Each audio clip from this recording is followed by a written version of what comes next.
الحمدللہ رب العالمین والصلاة والسلام علی رسولہ الکریم، اما بعد فاعوذ باللہ من الشیطان الرجیم، بسم اللہ الرحمن الرحیم۔ ان المسلمین والمسلمات والمؤمنین والمؤمنات والقانتین والقانتات والصادقین والصادقات والصابرین والصابرات والخاشعین والخاشعات والمتصدقین والمتصدقات والصائمین والصائمات والحافظین فروجہم والحافظات والذاکرین اللہ کثیرا والذاکرات اعد اللہ لہم مغفرۃ واجرا عظیما۔ رب اشرح لی صدری ویسر لی امری واحلل عقدۃ من لسانی یفقہوا قولی۔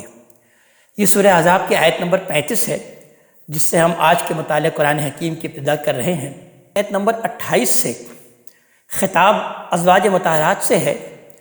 اور اللہ تبارک و تعالیٰ نے ان کے فرائض منصبی کے ضمن میں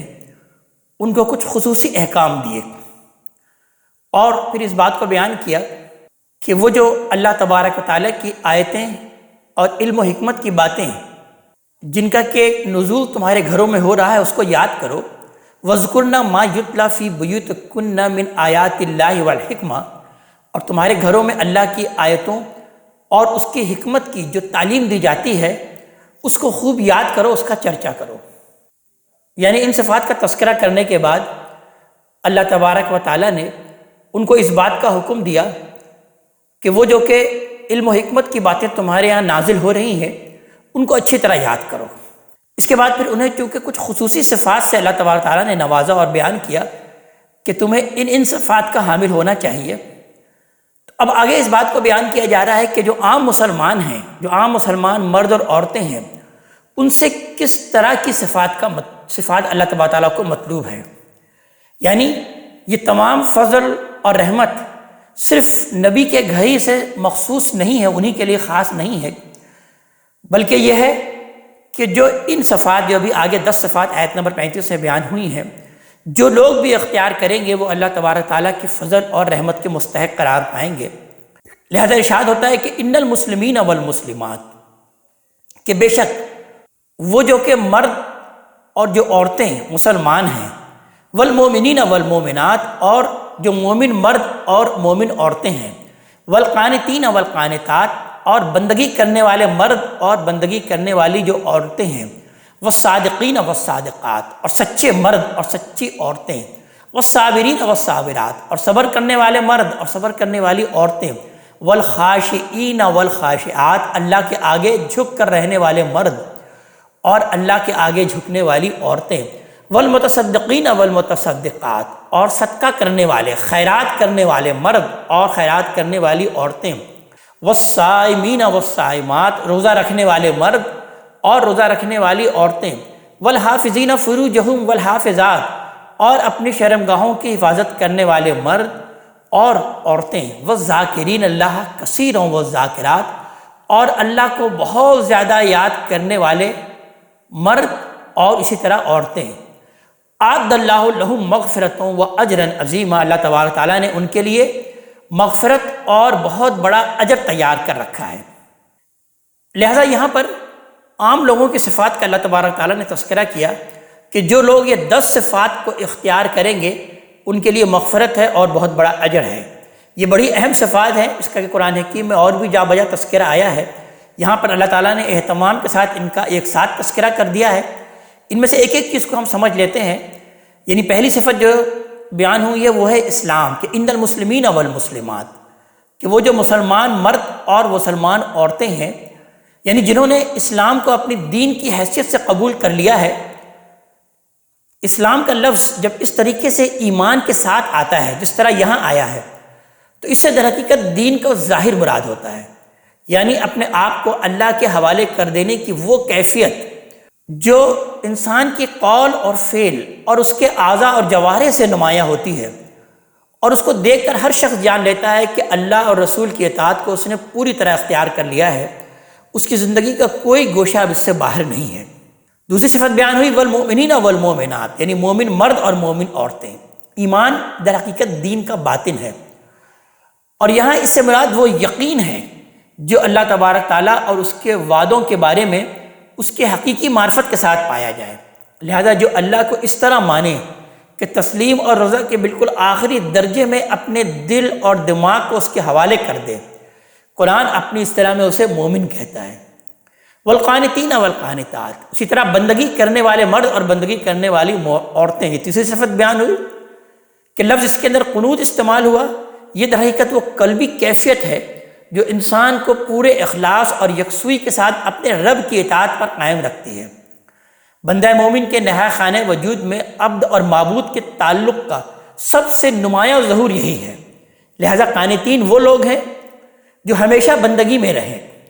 غم، خوشی، جوش، ہیجان اور لذت اور الم کے کسی حالت میں بھی اپنے خالق سے وہ سرکش نہ ہوں۔ شہوت کا زور ہو، جذبات کا حملہ ہو اور خواہشات کا ہجوم بھی انہیں اللہ کے سامنے کبھی بے ادب نہ ہونے دے۔ اس کی شریعت کو وہ حضوری میں دیا گیا حکم سمجھیں، جس سے سرتابی کا تصور بھی دربار میں کھڑا ہو کر کوئی شخص نہیں کر سکتا۔ اگلی صفت بیان ہوئی والصادقین والصادقات، سچے مرد اور سچی عورتیں، یعنی قول اور فعل اور ارادہ، ان تینوں میں کوئی تضاد نہیں۔ قرآن نے اس کے اپوزٹ کردار کو نفاق اور اس کردار کو اخلاص سے تعبیر کیا ہے۔ پھر بیان ہوا والصابرین والصابرات، صبر کرنے والے مرد اور صبر کرنے والی عورتیں۔ نفس کو اضطراب اور بے چینی سے روک لیا جائے تو عربی زبان میں اسے صبر سے تعبیر کرتے ہیں، یہ اس کا ابتدائی مفہوم ہے۔ پھر اسی سے مشکلات اور موانع کے علی الرغم پامردی، استقلال اور ثابت قدمی کے ساتھ اپنے موقف پر قائم رہنے کے معنی بھی اس میں پیدا ہو جاتے ہیں۔ لہٰذا آیت میں جس صبر کا ذکر ہے وہ در حقیقت عاجزی اور تذلل کی قسم کی کوئی چیز نہیں ہے جسے بے بسی کی حالت میں مجبوراً وہ اختیار کر لیا جاتا ہے، بلکہ عزم اور ہمت کا سرچشمہ اور تمام سیرت اور کردار کا در حقیقت یہ جمال اور کمال ہے۔ اس سے انسان میں یہ حوصلہ پیدا ہوتا ہے کہ زندگی کے ناخوشگوار تجربات پر شکایت یا فریاد کرنے کے بجائے وہ انہیں رضامندی کے ساتھ قبول کر لیتا ہے اور اللہ کی طرف سے مان کر وہ اس کا پھر استقبال کرتا ہے۔ اس مفہوم کے لحاظ سے صابر در حقیقت وہ شخص ہے جو ہر خوف اور لالچ کے مقابلے میں اپنے موقف پر قائم رہے اور اپنے رب کے فیصلوں پر راضی اور مطمئن رہے۔ پھر بیان ہوا کہ والخاشعین والخاشعات، اللہ کے آگے جھک کر رہنے والے ہیں، یعنی اللہ کے آگے جھک کر رہنے والے مرد اور عورتیں۔ یہ جو لفظ خاشعین یہاں پر آیا ہے، اللہ تبارک تعالیٰ کی ہیبت اور اس کی عظمت اور جلال کے صحیح تصور سے جو تواضع، عجز اور فروتنی انسان کے اندر پیدا ہوتی ہے، قرآن نے اسے خشوع سے تعبیر کیا ہے۔ یہ ایک قلبی کیفیت ہے جو اسے اللہ کے سامنے جھکاتی ہے اور دوسرے انسانوں کے لیے بھی اس کے دل میں رحمت اور رافت کے جذبات پیدا کر دیتی ہے۔ والمتصدقین والمتصدقات، صدقہ کرنے والے مرد اور صدقہ کرنے والی عورتیں۔ اللہ کی راہ میں انفاق کا ایک درجہ یہ ہے کہ انسان اپنے مال میں سے فرض زکوٰۃ ادا کرتا رہے، اور دوسرا درجہ یہ ہے کہ اپنی ذاتی اور کاروباری ضرورتوں سے زیادہ جو کچھ بھی اس کے پاس ہے اسے وہ معاشرے کا حق سمجھے، اور جو کوئی مطالبہ بھی سامنے آئے تو اسے وہ فراخ دلی کے ساتھ پورا کرے۔ اور تیسرا درجہ یہ ہے کہ اپنی خواہشوں کو دبا کر اور اپنی ضرورتوں میں سے ایثار کر کے بھی وہ دوسروں کی ضرورتیں پوری کرے۔ خیرات کرنے والوں کی تعبیر ان سب صورتوں کو شامل ہو سکتی ہے، لیکن بیان اوصاف کے موقع پر جب کسی شخص کو متصدق کہا جائے گا تو اس سے اشارہ اصلاً اس کے درجہ کمال کی طرف ہوگا، یعنی جو سخی اور فیاض ہو اور اللہ کی راہ میں خرچ کرنے کا کوئی موقع بھی ہاتھ سے جانے نہ دے۔ بندوں کے تعلق سے یہ اسی خشوع کا در حقیقت اظہار ہے جو اس سے پہلے بھی جس کا تذکرہ ہو چکا ہے۔ نماز اور انفاق کا ذکر قرآن میں اسی بنا پر ہمیشہ ساتھ ساتھ آتا ہے۔ والصائمین والصائمات، اور اگلی صفت بیان ہوئی کہ روزہ رکھنے والے مرد اور روزہ رکھنے والی عورتیں۔ یہ ضبط نفس اور تربیت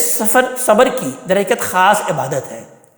قرآن میں اس کا مقصد یہ بیان ہوا ہے کہ اس سے تقوی حاصل ہوتا ہے، لعلکم تتقون۔ لہٰذا صائمین سے مراد وہ لوگ ہیں جو تقوی کے ایسے حریص ہیں کہ اس کے لیے زیادہ سے زیادہ وہ روزے رکھتے ہیں۔ اس سے یہ بات آپ سے پھر معلوم ہوتی ہے کہ وہ منکرات سے بچتے بھی ہیں، خواہشات سے اجتناب بھی کرتے ہیں، اور اپنی زندگی میں تمام اخلاق عالیہ کا پھر وہ بہترین نمونہ ہوتے ہیں۔ اگلی صفت بیان ہوئی کہ والحافظین فروجہم والحافظات، اپنے شرمگاہوں کی حفاظت کرنے والے مرد اور عورتیں۔ یہ در حقیقت ضبط نفس اور تقوی کا ثمر ہے۔ برہنگی یا عریانی اور فواحش سے اجتناب کرنے والوں کے لیے یہ تعبیر قرآن میں دوسرے مقامات میں بھی آئی ہے، ہم نے دیکھا ہے، اور مطلب یہ ہے کہ وہ اپنی عفت اور عصمت کے بالکل آخری درجے میں حفاظت کرنے والے ہوتے ہیں۔ لہٰذا اللہ نے جہاں اجازت دی ہے اس کے سوا خلوت اور جلوت میں اپنا ستر وہ کسی کے سامنے نہیں کھولتے، اور نہ کوئی ایسا لباس کبھی پہنتے ہیں جو ان کے اعضاء کو نمایاں کرنے والا ہو، جو اپنے اندر کسی بھی لحاظ سے جنسی کشش رکھتے ہیں، ایسا لباس وہ نہیں پہنتے۔ فواحش سے اجتناب کا یہی درجہ ہے جس سے وہ تہذیب در حقیقت پیدا ہوتی ہے، جس میں حیا کو حکومت حاصل ہوتی ہے، اور مرد اور عورت دونوں اپنے جسم کو زیادہ سے زیادہ کھولنے کے بجائے جہاں تک ممکن ہو زیادہ سے زیادہ ڈھانپ کر رکھنے کے لیے پھر وہ بے چین ہوتے ہیں۔ اور آخری صفت بیان ہوئی کہ والذاکرین اللہ کثیرا والذاکرات، اور اللہ کو بہت زیادہ یاد کرنے والے مرد اور عورتیں۔ بندہ مومن کے دل میں جب اپنے رب کا خیال پوری طرح بس جاتا ہے تو پھر وہ مقررہ اوقات میں کوئی عبادت کر لینے ہی کو کافی نہیں سمجھتا، بلکہ ہمہ وقت اپنی زبان کو اللہ کے ذکر سے تر رکھتا ہے۔ اللہ تعالیٰ کی نشانیوں میں سے کوئی نشانی دیکھتا ہے تو سبحان اللہ کہتا ہے، کسی کام کی ابتدا کرتا ہے تو بسم اللہ کہتا ہے، کوئی نعمت پاتا ہے تو الحمدللہ کہہ کر اللہ تبارک تعالیٰ کا شکر بجا لاتا ہے، انشاءاللہ اور ماشاءاللہ کے بغیر اپنے کسی ارادے اور کسی عزم کا اظہار نہیں کرتا، اپنے ہر معاملے میں اللہ سے مدد چاہتا ہے، ہر آفت آنے پر اس کی رحمت کا طلبگار ہوتا ہے، ہر مشکل میں اس سے رجوع کرتا ہے، سوتا ہے تو اس کو یاد کر کے سوتا ہے، اور اٹھتا ہے تو اس کا نام لیتے ہوئے اٹھتا ہے۔ غرض ہر موقع پر اور ہر معاملے میں اس کی زبان پر اللہ ہی کا ذکر ہوتا ہے۔ پھر یہی نہیں، وہ نماز پڑھتا ہے تو اللہ کو یاد کرتا ہے، قرآن کی تلاوت کرتا ہے تو اللہ کو یاد کرتا ہے، انفاق کرتا ہے تو اللہ کو یاد کرتا ہے، برائی سے بچتا ہے تو اللہ کو یاد کرتا ہے، اس کا ارتکاب کر بیٹھتا ہے تو بھی اللہ تبارک تعالیٰ کو یاد کرتا ہے، اور فوراً اسی سے رجوع کرتا ہے، اسی سے رجوع کرنے کے لیے وہ بےتاب ہوتا ہے۔ اسی ذکر کی ایک صورت فکر بھی قرآن حکیم میں بیان ہوئی کہ وَيَتَفَكَّرُونَ فِي خَلْقِ السَّمَاوَاتِ وَالْأَرْضِ، اللہ کی اس دنیا کو دیکھیے تو اس میں در حقیقت ہزاروں مخلوقات ہیں، ان کی رنگا رنگی اور بو قلمونی پھر عقل انسانی اور اس کے کرشمے ہیں، سمندر کا تلاطم ہے، دریاؤں کی روانی ہے، لہلہاتا سبزہ اور آسمان سے برستا ہوا پانی ہے، رات اور دن کی گردش ہے، ہوا اور بادلوں کے تصرفات ہیں، زمین اور آسمان کی خلقت اور اس کی حیرت انگیز ساخت ہے، ان کی رفع رسانی اور فیض بخشی ہے، ان کی مقصدیت اور حکمت ہے۔ پھر انفس اور آفاق، اپنے اندر جھانک کے بھی دیکھے اور باہر بھی اگر دیکھے تو خدا کی وہ نشانیاں جو ہر آن نئی شان سے نمودار ہوتی ہیں، بندہ مومن میں ان آیات الہی پر پھر وہ غور کرتا ہے تو اس کے دل و دماغ کو یہ اللہ کی یاد سے یہ چیزیں یہ بھر دیتی ہیں، لہذا پھر وہ پکار اٹھتا ہے کہ ربنا ما خلقنا ھذا باطلا، اے ہمارے رب یہ کارخانہ تو نے عبث نہیں بنایا، بیکار نہیں بنایا، تیری شان علم اور حکمت کے منافی ہے کہ تو کوئی بے مقصد کام کرے۔ میں جانتا ہوں کہ اس جہاں رنگ بو کا خاتمہ لازماً ایک روز جزا پر ہوگا، جس میں وہ لوگ عذاب اور رسوائی سے دوچار ہوں گے جو تیری اس دنیا کو کھلنڈرے کا کھیل سمجھ کر اس میں زندگی بسر کرتے ہیں۔ ان کے انجام سے اے رب میں تیری پناہ میں آتا ہوں، تیری پناہ چاہتا ہوں۔ ایسے لوگوں کے بارے میں اللہ تعالیٰ نے پھر بیان کیا، اعد اللہ لہم مغفرۃ و اجرا عظیما، اللہ نے ان کے لیے مغفرت اور بڑا اجر تیار کر رکھا ہے۔ انسان کے اخلاقی وجود کا حسن جب خلق اور خالق دونوں کے معاملے میں درجہ کمال کو پہنچتا ہے تو اس سے جو اوصاف پیدا ہوتے ہیں یہ قرآن مجید کے روح سے ہونے چاہیے، جو اوصاف وہ در حقیقت یہی 10 اوصاف ہیں۔ پورے قرآن میں اللہ تعالیٰ نے ان پر کوئی اضافہ نہیں کیا۔ دین کا جمال اور کمال قرآن کے نزدیک یہی ہے، وہ اپنے ماننے والوں کو اسی تک پہنچنے اور اسی کو پانے کی دعوت دیتا ہے۔ اس کا صلہ اللہ کی مغفرت اور وہ اجر عظیم ہے جس کی بندہ مومن تمنا کر سکتا ہے۔ اس سے آگے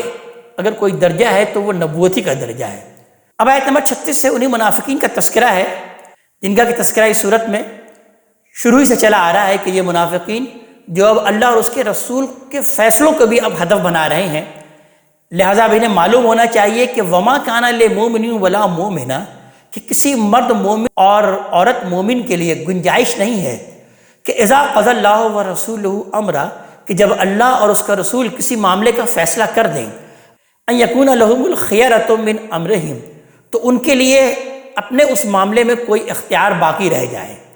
ومن یعص اللہ ورسولہ،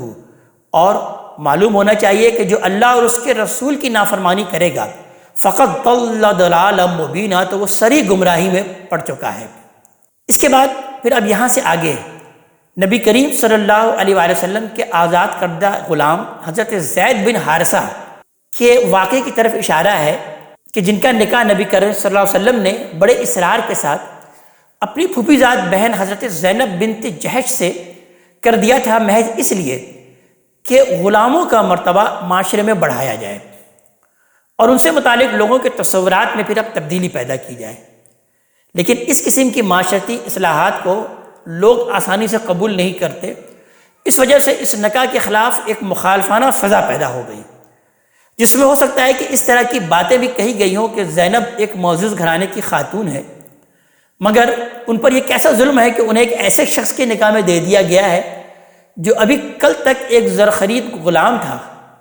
یہ زید بن حارثہ کون ہے؟ ان کا تعلق قبیلہ کلب سے تھا۔ یہ بچپن میں دشمن کی کسی غارت گری میں گرفتار ہوئے اور غلام بنا لیے گئے۔ حکیم بن حزام نے ان کو اپنی پھوپھی حضرت خدیجہ کے لیے خریدا۔ حضرت خدیجہ رضی اللہ تعالیٰ عنہ نے جب نبی کریم صلی اللہ علیہ وسلم کے عقد میں آئیں وہ، تو انہوں نے ان کو نبی کریم صلی اللہ علیہ وسلم کو ہبہ کر دیا۔ اس طرح حضرت زید کو نبی کریم صلی اللہ علیہ وسلم کی غلامی کا شرف حاصل ہوا۔ نبی کریم صلی اللہ علیہ وسلم کی غلامی کی جو قدر و عزت ان کی نگاہوں میں تھی، اس کا اندازہ اس بات سے بھی کیا جا سکتا ہے کہ جب ان کے والد اور چچا نے نبی کریم صلی اللہ علیہ وسلم سے ان کی آزادی کا مطالبہ کیا تو نبی کریم صلی اللہ علیہ وآلہ وسلم نے ان کو اختیار دے دیا حضرت زید کو کہ وہ چاہیں تو اپنے باپ کے پاس چلے جائیں اور چاہیں تو حضور کی خدمت میں رہیں۔ تو اس موقع پر حضرت زید نے نبی کریم صلی اللہ علیہ وآلہ وسلم ہی کے ساتھ رہنے کو ترجیح دی، یعنی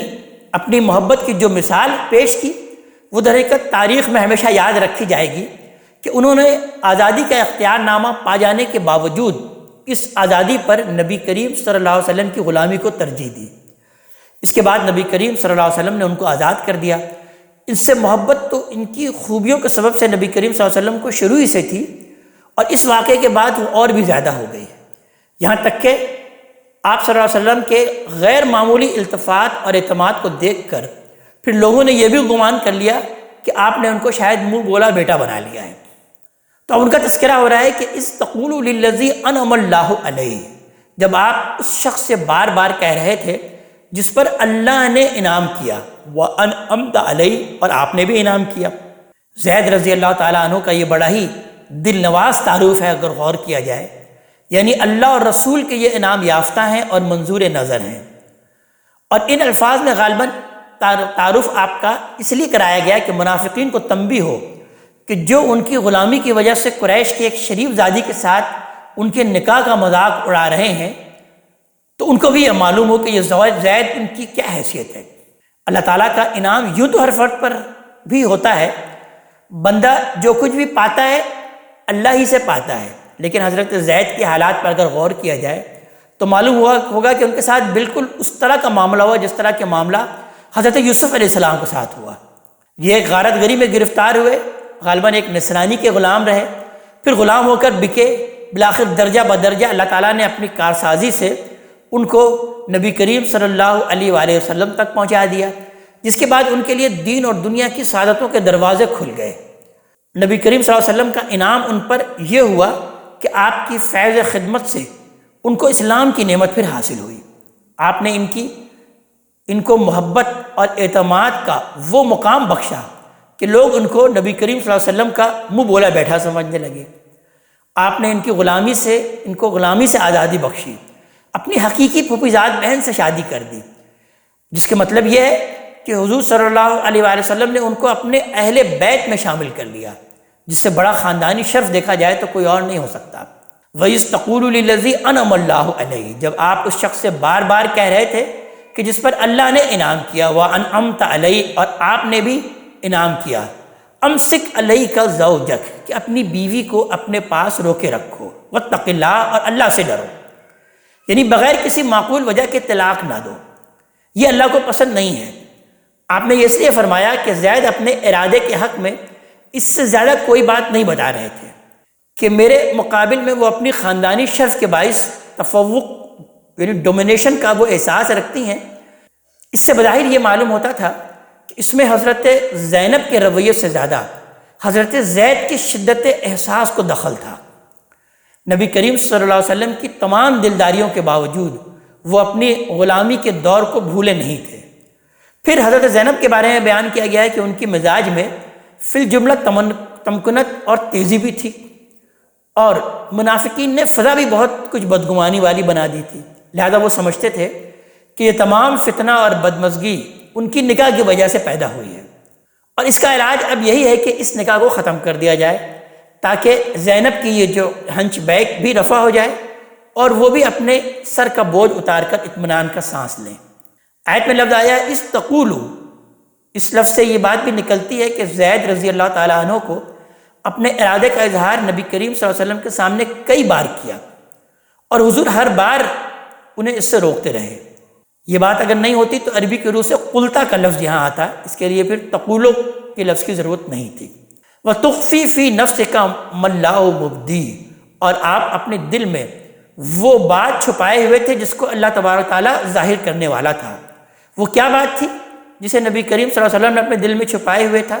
یہ نکاح چونکہ نبی کریم صلی اللہ علیہ وسلم نے خود ہی ایک دینی مصلحت کے تحت کرایا تھا،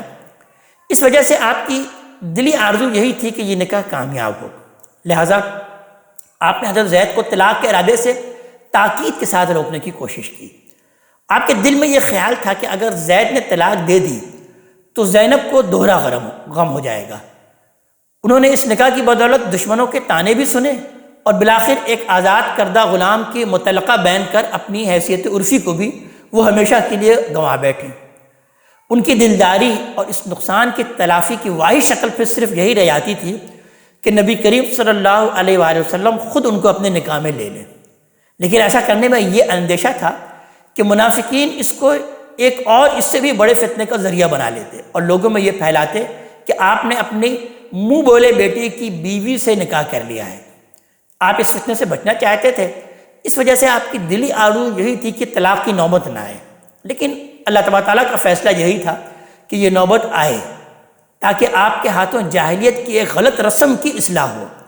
اور انبیاء علیہ السلام پر بھی اللہ تعالیٰ نے یہ ذمہ داری جو ڈالی ہے کہ وہ دین کے معاملے میں کسی کی ملامت اور مخالفت کی کوئی پرواہ نہ کریں، آپ اپنے عمل سے اس کا مظاہرہ کریں، یہ اللہ تبارک تعالیٰ چاہتے تھے۔ لہذا آگے ارشاد ہو رہا ہے وَتَخْشَى النَّاسَ، اور آپ لوگوں سے ڈر رہے تھے، یعنی منافقین اور منافقات سے، اس لیے کہ وہ پروپیگنڈے کا طوفان اٹھا دیتے کہ لیجئے انہوں نے اپنے منہ بولے بیٹے کی مطلقہ سے نکاح کر لیا، اور اس بات کا بھی خیال نہیں کیا کہ ان کے نکاح میں اس وقت 4 موجود ہیں پہلے سے، جبکہ خود ہی وہ اعلان فرما چکے ہیں کہ ایک وقت میں 4 سے زیادہ عورتوں کو نکاح میں نہیں رکھا جا سکتا۔ یعنی روایتوں سے چونکہ یہ معلوم ہوتا ہے کہ آپ کی 4 بیویاں حضرت سودا، حضرت عائشہ، حضرت حفصہ اور حضرت ام سلمہ یہ پہلے سے آپ کے نکاح میں موجود تھی۔ اسے اللہ تبارک تعالیٰ اس بات کو بیان فرما رہے ہیں کہ آپ لوگوں سے ڈر رہے ہیں وَتَخْشَى النَّاسَ وَاللَّهُ أَحَقُّ أَن تَخْشَىٰ، حالانکہ اللہ زیادہ حقدار ہے کہ آپ اس سے ڈریں۔ یہ در حقیقت دیکھا جائے تو کوئی نبی کریم صلی اللہ علیہ وسلم پر عتاب نہیں ہے، بلکہ ایک اصولی حقیقت کی یاد دہانی ہے کہ اللہ کے پیغمبروں کو دین کے معاملے میں اپنے رب کے سوا ہر خوف اور مصلحت سے بے پرواہ رہنا چاہیے، اس لیے کہ اس راہ کی سب سے بڑی رکاوٹ لوگوں کا خوف اور مصالحے کا لحاظ ہی ہے۔ لہذا آگے اشارہ ہوتا ہے کہ فلما قضا زید منہا وطرا، پھر جب زید نے اپنا رشتہ بیوی سے منقطع کر لیا، زوجناکہا، تو ہم نے اس کو آپ سے بیاہ دیا، یعنی اس کے ساتھ آپ کے نکاح کا فیصلہ کر دیا۔ یہی وہ بات ہے جس کے لیے پیچھے تخفی فی نفسک، آپ اپنے دل میں چھپائے ہوئے تھے کہ الفاظ آئے ہیں، اللہ نے اسے ظاہر کر دیا۔ درحال ہے کہ لوگوں کے ملامت کے اندیشے سے نبی کریم صلی اللہ علیہ وسلم گریز کرنا چاہتے تھے۔ روایتوں میں بیان ہوا ہے کہ اس کے بعد نبی کریم صلی اللہ علیہ وآلہ وسلم نے حضرت زید ہی کے واسطے سے حضرت زینب کو پیغام بھیجا، جسے انہوں نے استخارے کے بعد منظور کر لیا۔ لہذا ان کے بھائی ابو احمد بن جہش نے انہیں آپ کے نکاح میں دیا۔ ان کا مہر 400 درہم مقرر کیا گیا، روایتوں سے معلوم ہوتا ہے، اور نبی کریم صلی اللہ علیہ وسلم نے نہایت اہتمام کے ساتھ اس نکاح کا ولیمہ بھی کیا۔ اس لیے اللہ تعالیٰ ارشاد فرما رہے ہیں کہ زوج نہ کہا تو ہم نے آپ کو اسے بیاہ دیا، آپ کے نکاح میں دے دیا۔ کیوں؟ لِكَيْ لَا يَكُونَ عَلَى الْمُؤْمِنِينَ حَرَجٌ فِي أَزْوَاجِ أَدْعِيَائِهِمْ، تاکہ مسلمانوں پر ان کے منہ بولے بیٹے کی بیویوں کے معاملے میں کوئی حرج، کوئی تنگی نہ رہے، یعنی وہ ان کے ساتھ بغیر کسی تردد کے نکاح کر سکیں اور ایک خلاف فطرت رسم جو قائم ہو گئی ہے اس کی اصلاح ہو جائے۔ تو اس لیے اللہ تعالیٰ نے ارشاد کیا کہ لِكَيْ لَا يَكُونَ عَلَى الْمُؤْمِنِينَ حَرَجٌ فِي أَزْوَاجِ أَدْعِيَائِهِمْ، تاکہ مسلمانوں پر ان کے منہ بولے بیٹوں کی بیویوں کے معاملے میں کوئی تنگی نہ رہے۔ اذا قضوا منہن وطرا، جب وہ اپنا رشتہ ان سے منقطع کر لیں۔ وکان امر اللہ مفعولا، اور اللہ کا حکم تو ہو کر ہی رہنا تھا۔ اس لیے کہ اللہ جب کسی چیز کا فیصلہ کر لیتا ہے تو دنیا کی کوئی طاقت اس کے نفاذ کی راہ میں رکاوٹ پیدا نہیں کر سکتی۔ لہٰذا منافقین نے اس نکاح کے خلاف جو فتنے اٹھائے، ان سب کے علی الرغم یہ معاملہ اسی طرح ہوا جس طرح اللہ تبارک تعالیٰ نے چاہا تھا کہ اسے ہونا چاہیے۔ ما کان علی النبی من حرج، نبی کے لیے جو بات اللہ تبارک تعالیٰ نے ٹھہرا دی ہے اس پر کوئی تنگی نہیں ہے۔ فیما فرض اللہ لہ، جو بات اللہ نے ٹھہرا دی ہو ان کے لیے۔ سنت اللہ فی الذین خلو من قبل، جو پہلے گزرے ہیں ان کے معاملے میں بھی اللہ کی یہی سنت رہی ہے۔ وکان امر اللہ قدرا مقدورا، اور اللہ کا حکم ایک طے شدہ فیصلہ ہوتا ہے، یعنی ایک ایسا فیصلہ ہوتا ہے جس کے ظہور کا وقت پہلے سے طے کر دیا جاتا ہے، اور اس کا حکم اسی وقت پر اس کے لیے طے شدہ پروگرام کے مطابق صادر ہوتا ہے کہ وہ کوئی ایسا معاملہ نہیں ہوتا جو اتفاق سے پیش آ گیا ہو اور آدمی اس سے پریشان ہو جائے۔ الذین یبلغون رسالات اللہ، وہ جو اللہ کے پیغام پہنچاتے تھے، وَيَخْشَوْنَهُ، اور اسی سے ڈرتے تھے، وَلَا يَخْشَوْنَ أَحَدًا إِلَّا اللَّهَ، اور اللہ کے سوا کسی سے نہیں ڈرتے تھے۔ لہٰذا آپ کو بھی اللہ تبارک تعالیٰ ہی سے ڈرنا چاہیے اے پیغمبر، اور آپ مطمئن رہیں کہ وَكَفَى بِاللَّهِ حَسِيبًا، کہ حساب کے لیے اللہ تبارک تعالیٰ ہی کافی ہے۔ یعنی جب وہ کافی ہے تو پھر وہ کسی اور کی باس پرس سے ڈرنے کی پھر کوئی ضرورت نہیں ہے۔ آگے ارشاد ہوتا ہے کہ ما کان محمد ابا احد من رجالکم، حقیقت یہ ہے کہ محمد صلی اللہ علیہ وآلہ وسلم تمہارے مردوں میں سے کسی کے باپ نہیں ہیں۔ لہٰذا زید کے باپ کیوں ہونے لگے کہ اس کی متعلقہ کے ساتھ نکاح پر یہ فتنہ اٹھایا جائے؟ تم لوگ اچھی طرح جانتے ہو کہ ان کا سرے سے کوئی بیٹا ہے ہی نہیں۔ ولیکن رسول اللہ و خاتم النبیین، بلکہ اللہ کے رسول اور خاتم النبیین ہیں، اس لیے یہ ذمہ داری انہی کو پوری کرنی تھی۔ مطلب یہ ہے کہ اللہ کے رسول ہیں، لہذا اللہ کی طرف سے جو ذمہ داری ان پر ڈالی جائے گی اسے لازماً وہ ادا کریں گے، اور چونکہ آخری پیغمبر ہیں اس وجہ سے ضروری تھا کہ وہی اسے ادا کریں۔ ان کے بعد کوئی اور نبی آنے والا ہوتا تو ہو سکتا تھا کہ اللہ اس معاملے کو آئندہ کے لیے اٹھا رکھتا، لیکن اب کوئی اور نبی آنے والا نہیں ہے، اس لیے یہ ذمہ داری انہی کو پوری کرنی تھی، اور اللہ کے حکم پر انہوں نے اسے پورا کر دیا۔ آیت میں اگر غور کیا جائے تو لفظ آیا ہے خاتم النبیین، یہاں پر خاتم کا لفظ نہیں آیا بلکہ خاتم کا لفظ آیا ہے، اور اس کے معنی عربی زبان میں مہر کے ہوتے ہیں، یعنی سیل۔ یہ لفظ جب اس طرح آتا ہے تو ہمیشہ کسی چیز کو بند کرنے کے معنی میں آتا ہے۔ یہاں بھی یہی صورت ہے، اور آیت کا مدعا یہ ہے کہ یہ کام آپ ہی کو کرنا تھا، اس لیے کہ آپ کے ذریعے سے سلسلہ نبوت کو مہر بند کر دیا گیا ہے۔ آپ کے بعد اب کسی نبی یا رسول کو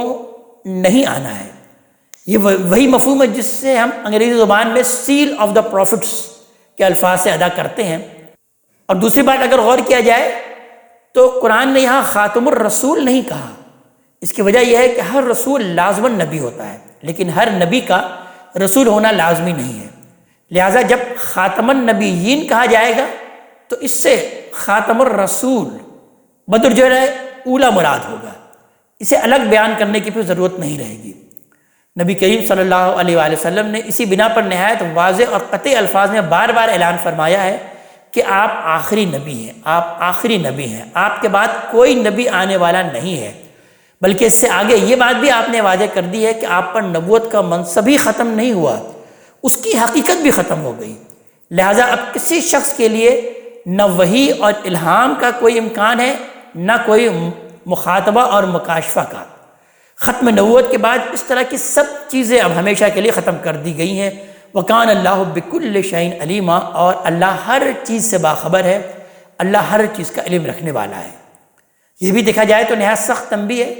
مطلب یہ ہے کہ جن لوگوں نے سارا غوغا برپا کیا ہے ان کو معلوم ہونا چاہیے کہ اللہ ساری چیزوں سے ان سے زیادہ باخبر ہے، اور زید کو بھی اللہ تبارک تعالیٰ جانتا ہے، زینب کو بھی جانتا ہے، اپنے پیغمبر سے بھی اللہ تبارک تعالیٰ واقف ہیں، اور زید اور زینب کے ساتھ ان کے رشتے کی نوعیت سے بھی اللہ باخبر ہے۔ ان باتوں میں سے کسی سے بھی وہ بے علم نہیں ہے۔ جو کچھ ہوا ہے سب اس کے اذن اور ایما سے ہوا ہے، اس وجہ سے اس کے خلاف ہنگامہ برپا کرنا جہالت اور حماقت ہے۔ ایمان کا تقاضا یہ ہے کہ اللہ کے علم اور حکمت پر بھروسہ کیا جائے، اور جو اصلاح عمل میں آئی اس کی قدر کی جائے۔ اللہ تبارک تعالیٰ ہمیں اپنے کلام کا فہم عطا فرمائے، عمل کی توفیق عطا فرمائے۔ اقول قولی ھذا واستغفر اللہ لی ولکم ولسائر المسلمین والمسلمات۔